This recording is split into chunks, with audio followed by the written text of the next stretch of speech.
Hello and welcome to another episode of Good Pet Life. And I am really excited about our guest today. We're doing something a little bit different. And while our magazine and our media is geared for, I don't know, maybe 35, 40 plus some people's, my guest today is 21. And we're really looking forward to hearing about the world from her perspective. So with that, I'd like to introduce Kara Sanford and welcome her to the show. Hey, Kara, how are you? Hi, I'm good. How are you? Good, good. Welcome. And like I said, I was at an event before recording, and everybody there in the room were all business owners, and just said that social media is a struggle. It's kind of an enigma, and it changes all the time. And from what I understand, you've got a lot of it figured out. So Yeah, it's definitely still a struggle for me too, but I know social media has become like everything now. It truly is taking over every single platform. So tell me about that. So you are, as I said, 21, and so you've grown up with it. It's been here your whole life, hmm and so for the rest of us, it's something that came to us later in life, or it's been something that we've really had to adapt to, kind of to get to. So Kara, tell me. I mean, we hear the term social influencer. What does that really mean? I don't really understand. Yeah, for me at least, it really is, it's mostly just working with companies and it kind of, before you even get to that point, I think it's really just building a platform and you're picking different topics to push to a certain audience, and that's how you get that growth and get more people to find you. And it's really, you're just constantly kind of advertising yourself for a long time, and then it gets to the point where, when I really call it like influencing, it's once you get to the point where you can work with different companies. So for example, like I can work with a company that reaches out to me to post their product, and by doing that, like you'll get paid, and then I post that to my platform. And it's kind of, that's what the majority of like social media influencers do throughout social media to make their living. It really is, it's just really being, it's a whole creative platform. So it really is big on, following the trends and seeing what is going on with life. You have to really stay up to date with everything that's going on. So what does that mean? So tell me, like, give me a day in your life. Like, what is following how do you follow the trends? Uh, Yeah, it can be a little exhausting. I think it's really, especially, with people trying to stay off their phones. I try and stay off my phones, but it's very hard for what I do. It's really just like, for example, TikTok is like the number one social media platform now. Kind of, scrolling throughout the day and seeing what everyone else is posting about, and even like in the news, staying up to date with that. And by, seeing what other people are posting, jumping on that early and posting that too is going to get, first off, a bigger audience to see it because that's what everyone is talking about. And also, it's going to get people to come to your page. So that's really kind of following trends. It could be anything. It could be like fashion that's, like leopard print was really big. Like it's always big, but it was really big a couple like months ago.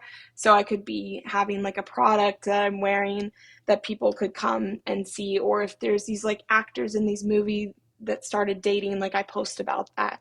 So it could be like any sort of thing that's going on in the world or trend, that a lot of people in the social media world will try and jump on really early.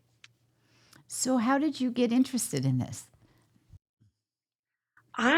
Goodness, well, since I kind of grew up with social media, I didn't get like a phone until like late middle school. And so I grew up with like not as much technology at first, but it like Snapchat came out and then Instagram came out, and I was always big into more of, I loved art and, a creative outlet.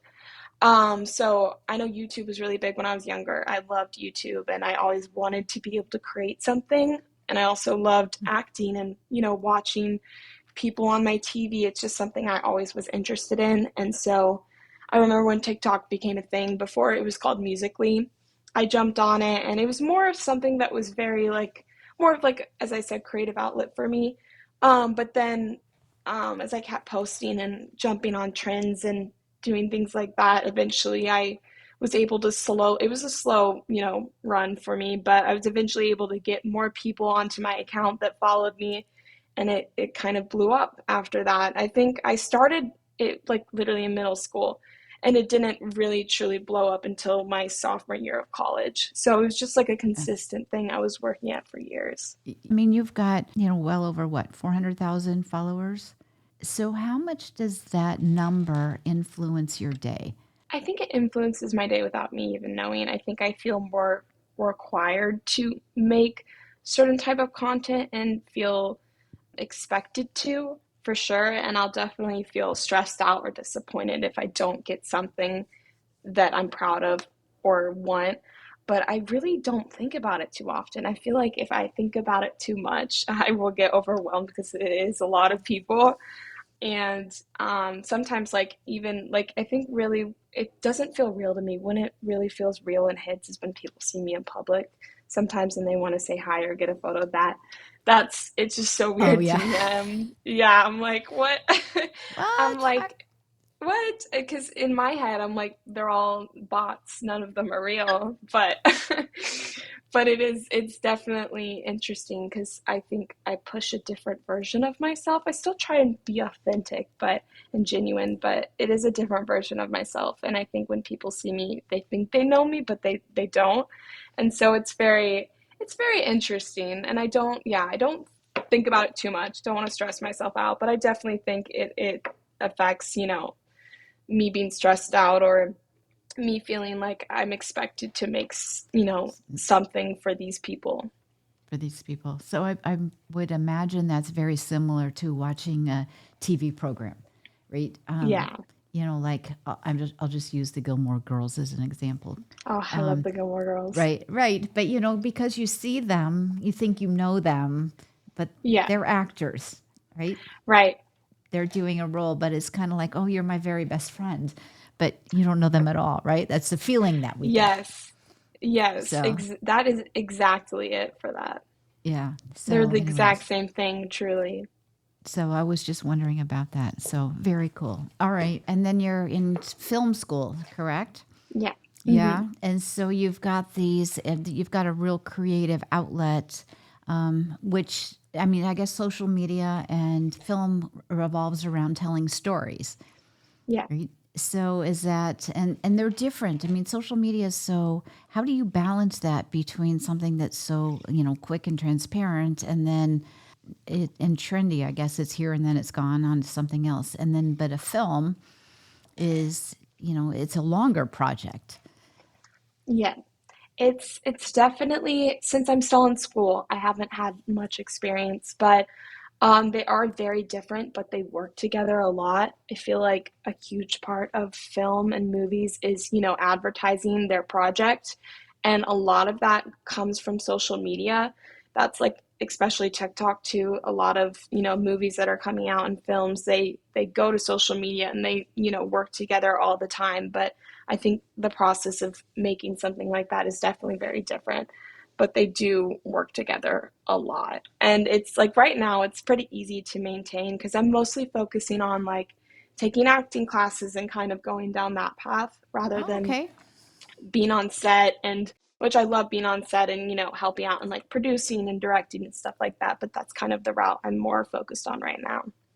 Okay. All right. Well, I'm working on my PhD, and my dissertation is a musical, and Oh, that's which awesome. is it's really been fun. So I'm taking storytelling workshops, and we're going to do a read here, table read, I think it's what it's called, Oh, and that's so fun. I know it is but it is very fun, and I guess I can see where in social media you are kind of telling a very quick little story, a 30-second Yeah. story versus, a 20-minute or a 3-hour story or something. So those kind of skills are the same. It's like, and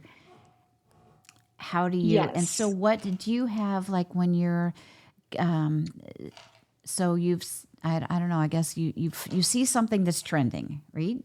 Hmm. So what's your thought around it? How do you think about that? Gosh, it's kind of like programmed in my head now. I really gotta like break it down. But I usually I think the goal is always to reach, the biggest audience you can. And so when, I see a trend that's going on, and sometimes I don't follow them, but if I haven't been reaching as many people recently, I'll really want to jump on that. And it's more of like I see it and then I just start to plan out like a video idea in my head, and it happens really quickly, and it's not something that I really have to think really hard on. Rather like film, that's something that does take a little bit more thinking for me and more like trying to come up with those creative ideas. It's really, and taking a lot of inspiration from other people. There's, millions and millions of people on TikTok and Instagram and YouTube, and I do take a lot of inspiration from other people. So I'll look at other people's stuff, what they're posting, and try and come up with ideas like that. So how do you because it's like it never turns off. So how do you Yeah, balance that? How do you can say, okay, I'm done for the day? that is hard, and I'm still working on that. I think I really respect people that have set up those boundaries. I definitely need to get better at it. I think, there are definitely things that I enjoy doing outside of social media, like reading and going outside and hiking and all of that. So definitely prioritizing those things and hanging out with people is important for me. So making plans to do those things is definitely the biggest way that I'm able to get off. But I know there's people that are really strong and like, okay, I'm putting it down. And I'm working up to that. I haven't been good enough to do that yet. Okay, I mean, because you have your studies and other stuff to do, Yeah, right? Right. So, exactly. do you have areas that you are particularly interested in or have expertise in? In regards to like social media, or Yeah, like things that you want to be an influencer around. I really I'm passionate about, beauty and fashion. That's something that's really fun to me, and I also love like I love like home videos, and I love all sorts of different things. Like decorative things, DIY stuff. There's so much that I'm interested in, and it's hard because with social media, once you kind of hit a certain audience, you are in just that audience, and it's hard to kind of push outside of that because I think a lot of people in social media expect once they see you, do something, they, categorize you in a certain, And that, area. And that's something a lot of influencers struggle with because, as humans, we all have so many different passions. And I think if someone, like, say, I'm a person that shows off my outfits every day, and then the next day I'm, showing me like redoing my room decor, my house. People would be like, what is this? It wouldn't do as well because that's not why they follow me. So that's something that's definitely a balance for a lot of people, trying to slowly move into different areas. okay. All right. No, that's interesting. And so you have to kind of stay in your social media lane, if you will. Yep. Yeah. Once you build up your following. Yes, and it can be restrictive and feel, overwhelming sometimes. But it's an interesting thing, but it's so true. Everyone struggles with that, trying to not be categorized as one thing in one, area. It can be hard.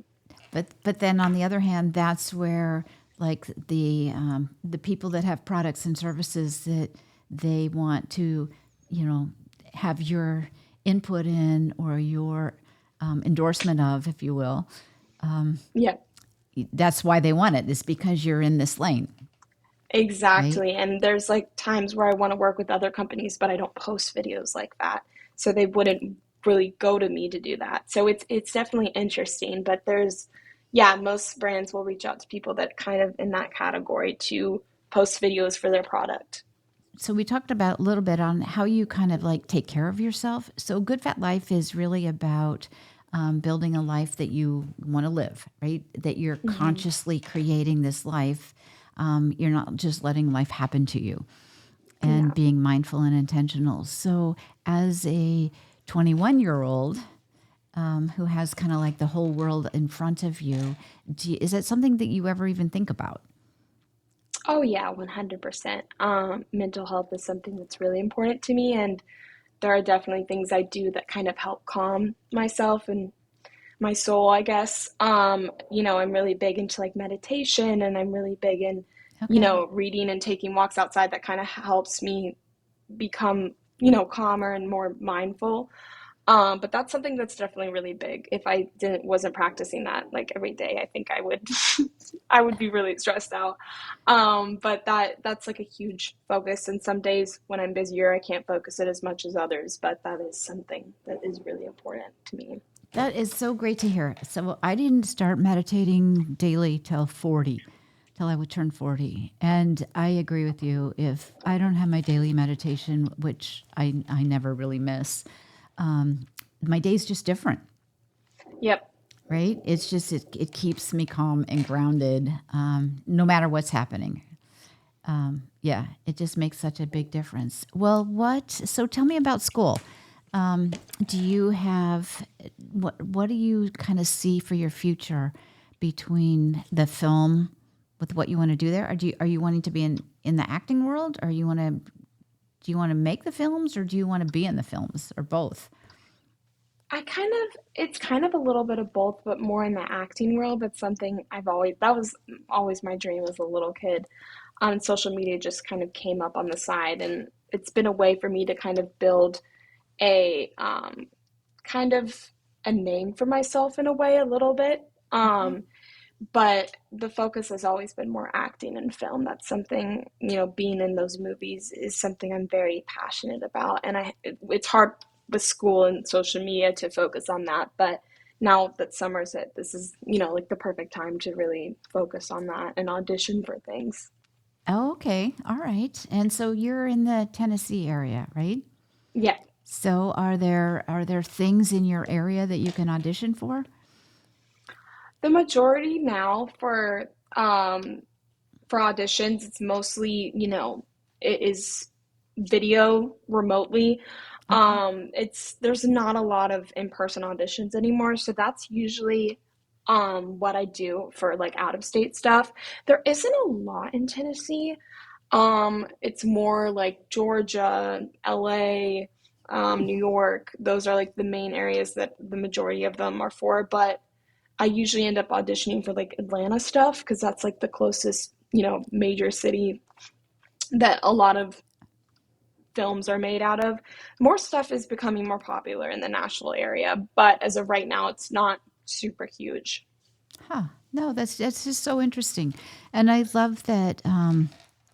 Because what I love that you're 20 as a 21-year-old, you're mindful of taking care of yourself, right? That it's important with all the other things that you're doing. So, what do you see as happening, like with TikTok and with some of the other platforms? Because it's like they're going to be here and then they're not going to be here.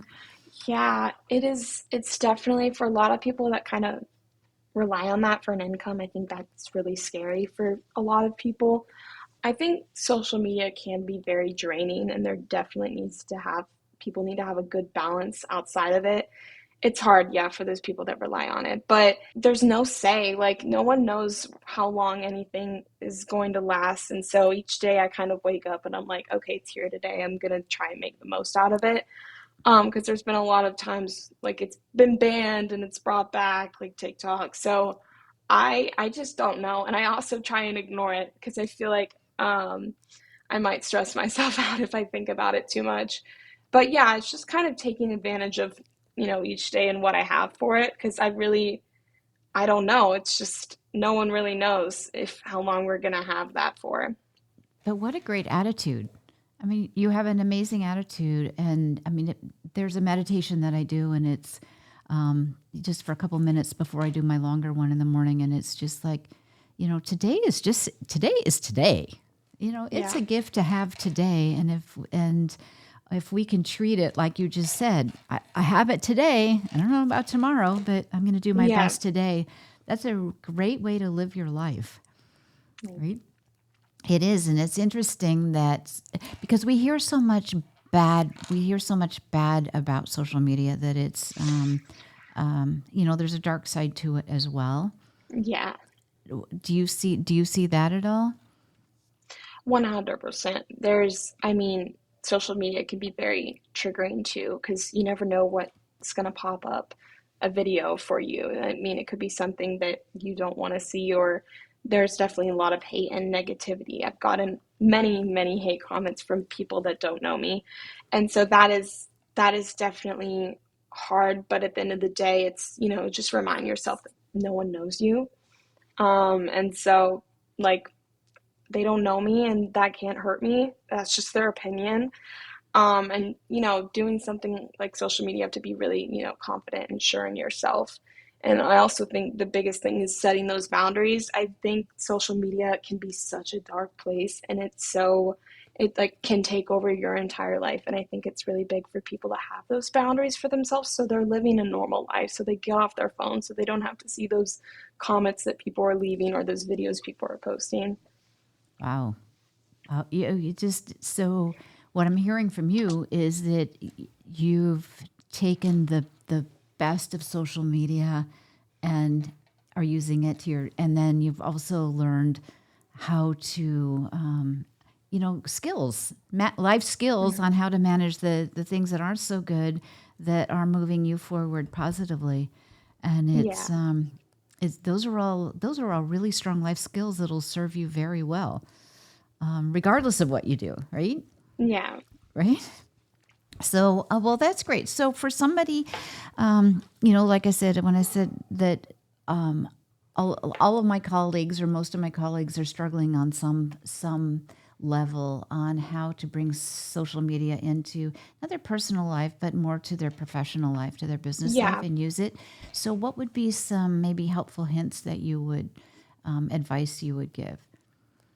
Yeah, absolutely. I think I've seen a lot of people with companies do like internships for, like younger people to come in and, try and help manage the social media.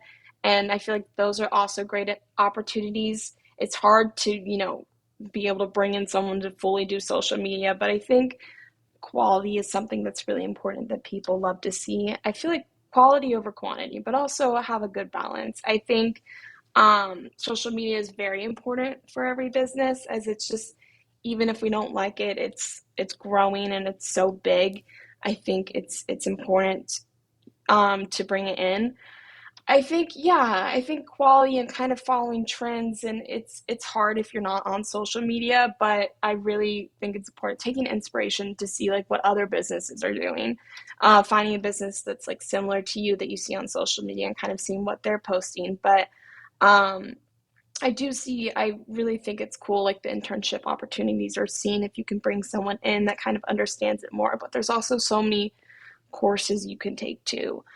Yeah, that's kind of what I do for myself. I just take a lot of inspiration from people in a similar category as me and see what they're doing. And I do see a lot of businesses, like every so often I'll get a random local business that'll pop up on like a For You page. It's kind of like explore page that kind of pops up. And I'll see they post like kind of a silly, fun video. So it's really, there's two different sides to social media too. There's more like silly, fun, relatable videos and more like quality videos that are more to look pretty, I guess. I don't know if And any of that made sense, but so, what do you think? I mean, because that is a thing, and there's this perception that you have to, if you're going to post something, that it should be professionally done and well documented and everything. But yeah. so tell me what your thoughts are about that versus doing something on your phone at home. Yeah. Well, I feel like things have changed so much that y those professional type of videos are still popular, but I see more companies nowadays doing less professional, like on your phone. Like they'll have a random employee that will come in and then we'll record them and do a little skit for their company to kind of promote it. I see that a lot more than the professional videos because people can relate to that more. They're not going to see the really well filmed videos and be like, oh, I relate to that. They could think it's like pretty, but I think, having some personality in a video too, is really important for a company or a person, to get people interested in wanting to come. That's so interesting. As you were saying that, having personality. When I was your age, just a little bit older, I was working in a corporation, and my boss told me he did not want to see one word of personality in anything that came out of from my desk. That's crazy. It was, yeah, it's kind of like how things have changed. It was like, no, I do not want to have a tiny clue of who you are as a person. Yep. And that And was there's just still a so, lot of areas that are like that too. It's weird. and it was just so boring. It was just boring. So anyway, so here we are. I've found another outlet to have creativity and fun and all of that. Well, I so appreciate you taking the time quickly to talk to us, and just your energy, and just kind of like the reinforcement that people your age do care about their health and wellness, and don't take it for granted. I just love how you view the day as like, okay, I have it today, so I'm gonna do my best with it. And I love that. So I'm going to do a very quick sponsor for one of our sponsors who my husband and I just got back from Paris this week. We were there with some friends celebrating a milestone birthday for him. And we walked over 60 miles in 5 days. And I know I'm going to do a shout out to Hands on Health, our chiropractor, who just is always, he just, I won't say preaches, I will say he models movement. Keep moving all the time, be adjusted so your spine is working and you get lots of energy into your head and your extremities, and that you can move well. And I just really want to say thank you to Dr. Adam Rushford of Hands on Health and their staff, because I know Bob and I were able to have that kind of mobility, and because of the care that we get from them. So anyways, it's all part of it, right? I mean, the goal is to no matter how old we are or where we are in our wherever we are, that we can move and enjoy that mobility is not an issue. So that said, thank you so much, Kara Sanford. So if people wanted to find you, how would they find you? You can find me on Instagram or TikTok. Same username. It's just my name, Kara Sanford. But that's usually where I'm at, so you can find me there. Okay. All right. Well, great. So I'm going to go start following you and see what's trending. I mean, it's that will be an easy, kind of an easy way to do that, right? Don't forget to go out and check out Good Fat Life. We've got lots of cool things happening, and great articles, and yeah. So check it out. Speaking of, your very best friend, that's our goal with Good Fat Life, is that it's one of those things that it's your trusted best friend. So thank you so much for being with us. Take care. Thank you so much for having me. Have a good one. Okay, you too. Bye-bye.